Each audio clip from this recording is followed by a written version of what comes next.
Hello ladies and gentlemen, boys and girls, it's your boy Biki and I'm back once again for your entertainment. Another deck build with the Elder Scrolls Legends. Today we got ourselves a monk deck, Pilfer Monk. With Thieves Den, with Isle of Madness? What the heck am I thinking here, guys? Well, we have something fun for you guys today. We're going to be going ahead and jump into a few different matches with this deck, as you will see from the win ratio showcase right here, guys. It definitely isn't the most optimized deck yet, but today's video is going to be different. You'll see why.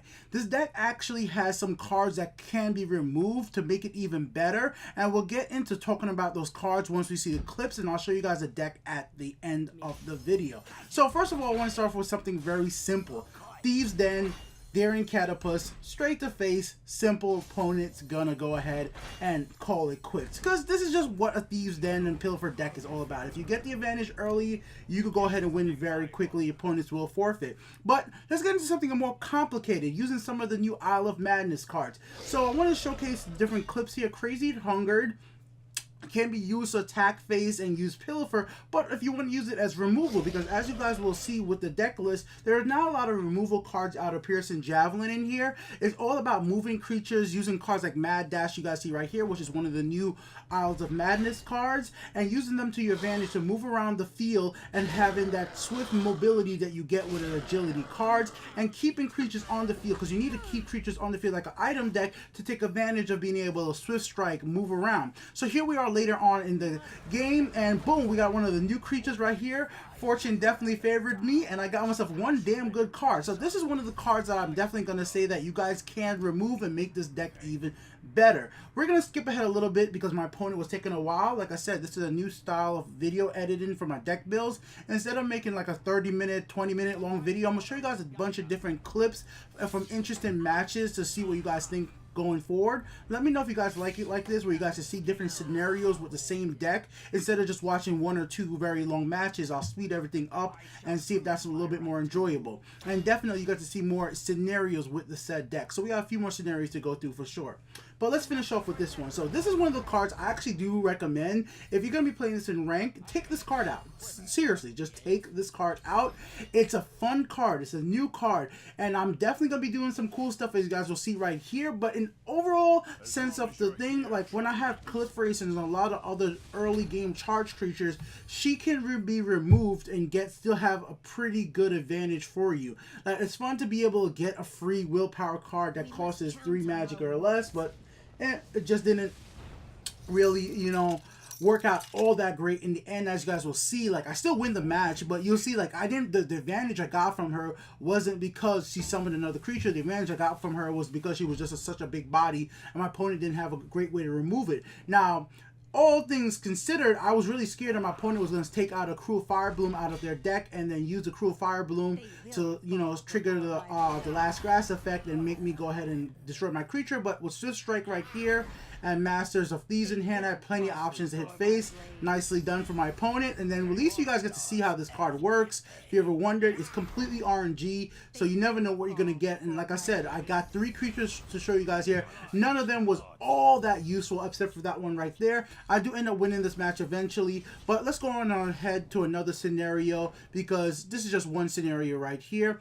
Here's a really fun one, plain and simple. You guys see, like in the scenario, it's looking bad for me, man. I got my opponent's health down, but look at they got the dragon, got Blood Magic Lord, they got, you know, they got spells, they got health gain.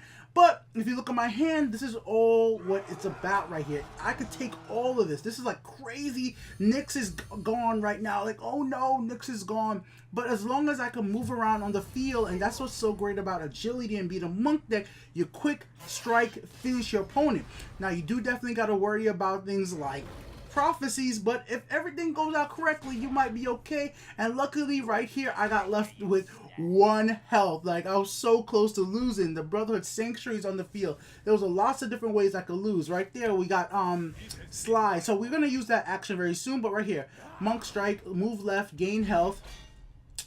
And right there, bam.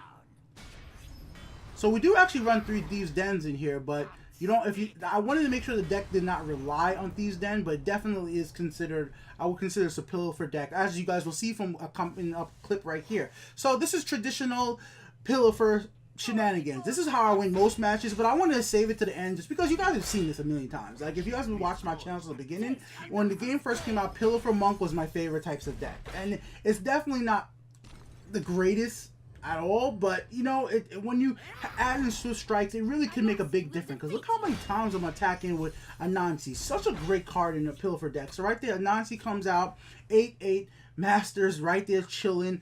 Thieves Den is in play. My opponent's definitely is going to have to react to this. So here's a scenario where I really feel that my opponent screwed themselves, and I won't say that I'm just such a great player. I think my opponent messed up in their strategy here and prevented themselves from stopping me from winning the game. Now, let's see what my opponent's going to do right here next, and I'll show you guys exactly why. They played Harpy in the right lane. The smart move to me is not to do that. You play Harpy in the left lane, you sacrifice Harpy with the Necromancer, and you shackle my Khajiit.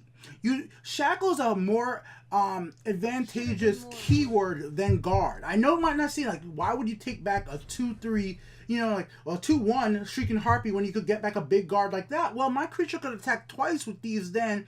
I have, you know, Swift Strike, and I have, like, you know, Cliff Racer right here. Things like that. Like, you never give your opponent a chance to attack if you could hold them down. In my opinion, I would most likely go for the Shackle. So right there, boom, I'm able to gain a bunch of magic because of that card. I really don't need it, and I could win either way. So right there, we go ahead and end it out. I could have summoned the girl commander to see what I got from her, but just for fun, I went ahead and showed Swift Strike right there. I just wanted to actually show my opponent to the fact that, yo, if you would have shackled me, it would have been a big disadvantage to me. You know, it could have helped you win the game. But let's go ahead and look at the deck build right here, guys. Keeping the video short.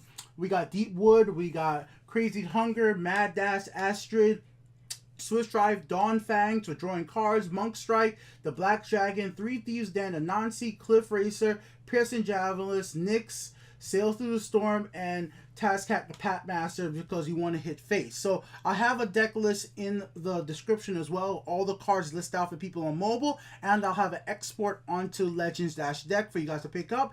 I really want to know if you guys enjoyed this video because this video took me freaking like a good 5 hours, but I know it's 6 minutes long. 5 hours. I'm not joking. My computer crashed. Everything just was not working with me. I hope you guys enjoyed it. Let me know in the description below. Keeping it short. Peace out, guys.